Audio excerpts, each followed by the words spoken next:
How's it going, guys? So I'm back. I took last Monday off because it was New Year's. I had a video planned for Monday, but I just decided, you know what? It's the New Year's. I need to kind of come up with a plan, what I'm going to do.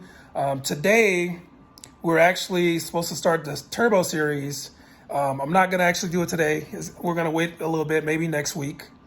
Had a big breakthrough today. You know, thanks to JB4, because without them, I would have never figured out this issue, and Sebastian. So me and Sebastian have been working on this tune since the summer, and I'm actually pretty happy where it's at. I haven't had a chance to go back to the shop and see the progress on the turbo car with the Pure 500 turbo they have on it. But I'll be going over there this week to get updates and to kind of let you guys know what's going on, because I know you guys are curious about the numbers, all you turbo guys.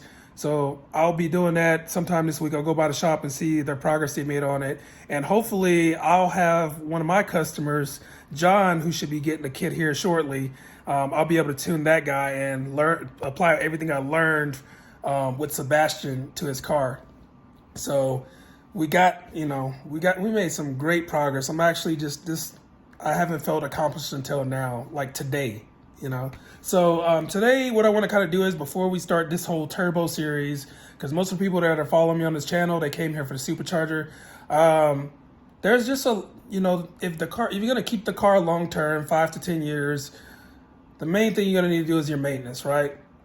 So all you guys know, change your oil every 5,000 miles or less. I know some oils say like you can go up to 15 to 20,000 miles. Don't do that, especially when you're going to add high performance, parts to it. The oil is already thin enough as it is. I'm still running the factory recommended 0W20, so I'm definitely not going to run it longer than it should be, because it's already such a thin oil that it's going to get diluted over time with the tunes. So guys, stick to 5,000 or less, especially if you're going to be going to the track. Some of you guys probably should be doing it more often than 5,000 miles. So we're just going to go over general maintenance items, and just kind of because everybody says some of the stuff is lifetime fluids. Don't believe that BS. Change your fluids, all right? So I just want to go over, I got a couple things laid out on the table. Just main things that you should probably change if you are supercharged, all right? I'm going to go over that right now. I told you guys, you want to do your oil. I know it says guaranteed for 10,000 miles. Don't do that. Stick to your 5,000 mile interval, guys. So oil every 5,000 miles.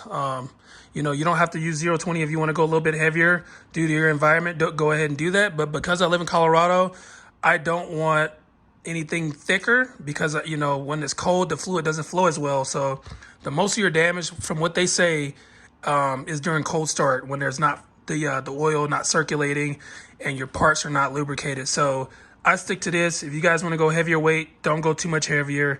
I know there are a few guys that run 5W30, but I would never go heavier than that. All right, guys, especially with this motor, because the tolerances are really tight. All right, so the next thing we're going to move over to, so that's 5,000 miles. We're going to go over to is what all you automatic guys should be doing. This automatic transmission fluid. This is the FZ series, right? So these are relatively cheap. And what you want to do with this, you never want to do a full flush because you can get contaminants in part of the transmission that you don't want it in. So with this, we always recommend you guys do a drain and fill. So usually when you do a drain and fill on these, you're going to pull out about 3.5 to 4 quarts of fluid, and then you're going to refill it. I have a video that I'm going to post later on, because I already did a drain and fill and I got it on video.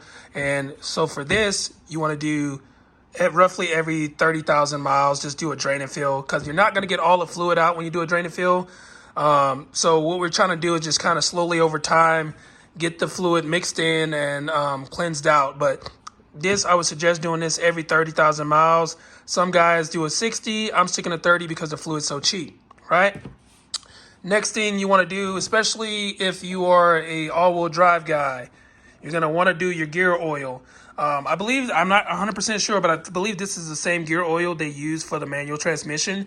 But this gear oil, the service interval is suggested at 30K miles, right? So this is for your transfer case and your rear differential. So if you got all-wheel drive, you're gonna have to fill the transfer case and the rear differential with this fluid, right? And you're supposed to do it every 30,000 miles. I have not done my transfer case yet because it's a little bit harder on a naturally aspirated NA 4th gen, but I have done the rear diff. All right, so this is suggested at 30K, and that's what I'm sticking to.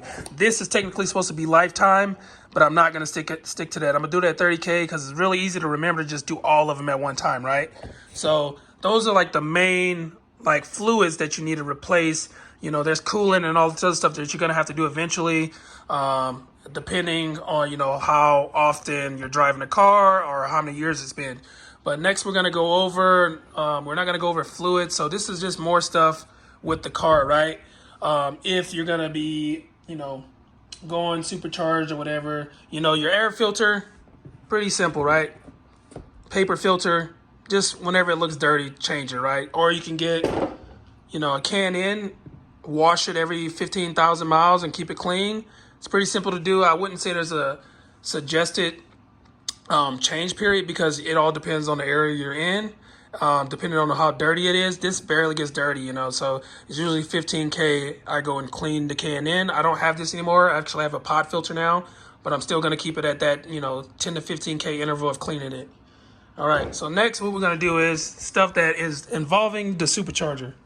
All right, so let's go with the first wear item that I've been having issue with. I'm going to go over belts, right?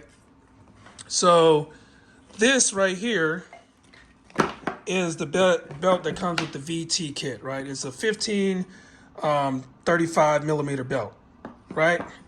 So this belt is good, but because it is just a standard belt, over time with the amount of boost that we're having, the belt gets stretched out. So what I did was I upgraded.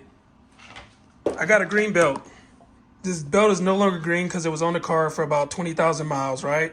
So over that 20,000 miles, this belt stretched out. When I measured this green belt up against the standard black belt that I had, this green belt is 10 millimeters longer. Even though when I got them, they were originally the same exact size, I put these lined up against each other, and the green belt is now 10 millimeters longer after 20,000 miles. All right, if I'd had used this standard black belt right here, that probably would have happened in the first 10,000 miles. So the green belt is more resilient, but it is going to have to get replaced. And, you know, I replaced it after 20,000 miles, and some of you guys are at, you know, sea level, which means you're putting more boost and power on this belt. So I would suggest, you know, no longer than 20,000 miles. The only reason why I had to replace it is because at 1,540 millimeters, the belt tensioner is almost maxed out. So now if this would have been on, if this would have been a smaller belt, I could have kept it on there longer, but since this started as a 1535 millimeter, I couldn't keep it on there too much longer after it stretched out 10 millimeters because the belt tensioner was maxed out, right? So if you go a shorter belt, you can keep it a lot longer, but based on what I'm seeing, I mean, it stretched out 10 millimeters. I wouldn't push it much past 20,000 miles. You could probably get away with up to 30,000 miles on the shorter belt, but to be safe, because I know you guys are at sea level and you're making more power, I would suggest every 20,000 miles changing out this belt. They're pretty cheap, under $20. I think I bought this belt for 17 bucks. All right, and so since we're on the subject of the belt tension, the belts, you know, we're gonna go over to the belt tensioner. Now, this is a known issue with the Skyactivs, right? So this is like the most complained about that I know of issue with these cars. So I accidentally broke my OEM tensioner when I was installing my supercharger because I had the wrong belt size and I kept trying to force it. So I ended up breaking this tensioner. And, you know, I had to buy another one on the 4th of July, and I bought it for pretty expensive because I could only get it from a dealership. And it was supply and demand, and I needed it. So this is my OEM one. As you can see, there's some play in here. It'll rattle back and forth, so you don't want that. The main thing people complain about is it leaking up here, which isn't a big deal. There's just some like hydraulic fluid, but it's not a big deal if it leaks up here. As long as it's not squeaking, like if you have a smaller belt on there, like a 1520, this should not be squeaking. if it is not holding enough tension. So, I mean, it can squeak if this is loose, which it did on mine, but that's when I was had a 1535 belt. But if you have the 1520 millimeter belt, it should be compressed enough to where there's always tension on this. And if you start hearing squeaking, more than likely your belt tension is going out. So I have a spare just in case my stock one goes out, because I thought it was actually going out. You see how there's no play? There's not really any play left to right. You can't hear it versus here. You can hear that, right? Nothing on this one. So this was a cheap $30 tensioner. Hopefully I don't need it because I have a new OEM one on there, but eventually I'm probably going to replace it with this one because I do hear some noise from time to time, and I think it's the belt tensioner. It's going out, but I'm going to keep this one until it gets worse. All right, 30 bucks. So just be aware, this is a known part to fail, especially when we're adding, 12 PSI boost to this. That's a lot of tension that wasn't meant to be on this. All right, so just remember this, guys. There's no really service interval for it, but I mean, if you're gonna go boost it and you got 100K miles on your car, I would suggest replacing your belt tensioner. All right. So next, we're gonna go over to one thing that only maybe a handful of people have done so far. The fluid in here is supposed to be good for 100,000 miles, which is the life of the supercharger. Some of you are going to try to, push it further than that. We have a guy that has over 70K miles on his supercharger, right? So he's getting close to the end of that lifespan, and it's supposed to be a lifetime fluid. So if you go on the VT supercharger, this is how it's sitting in the car. There is actually, right here, there's a bolt right here, and it's a T4, a Torx bit, four Torx bit, right? You can put it in here, suck out the fluid. There's maybe 3.5 to 4 ounces of fluid in here. And what you're going to do, you can replace it with some Supercharger oil, right? So there is Eaton oil that you can get for this, or you can get like the GM generic one, which is still, for the Eaton Supercharger. I opted to go with this because of, guys have been doing, videos on YouTube with this stuff, and a lot of guys in the chat were like, wanted this, and I was like, you know what, I'll give it a try. I haven't tried it yet. I did a test run to see if I could suck out fluid on here with a syringe.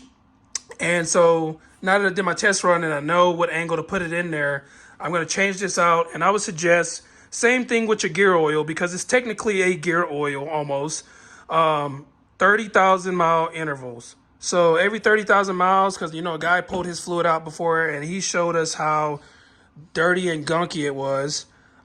There's no reason. It's so cheap to get this. There's no reason why you can't do this every 30,000 miles. Spend, 20 bucks, every 30,000 miles to keep your supercharger happy. So that's one of the things, a lot of people haven't really thought about. But yes, service this just like you do your gear oil. All right, guys. So that's all for today. Here's what a fresh green belt looks like, not like what's down there. But that's all for today. Just wanted to kind of go over a couple items and the service interval. So for the supercharger gear oil, 30K miles. For your transfer case and your rear diff, or if you have a manual transmission, 30K miles for that. Same thing with your automatic transmission fluid, 30K miles. 5K for your regular oil. Your belts, 20K miles. Now, these aren't what the factory says, but this is just what I suggest based on my experience and other people that I've tuned in the group. All right, guys, and that's all for today.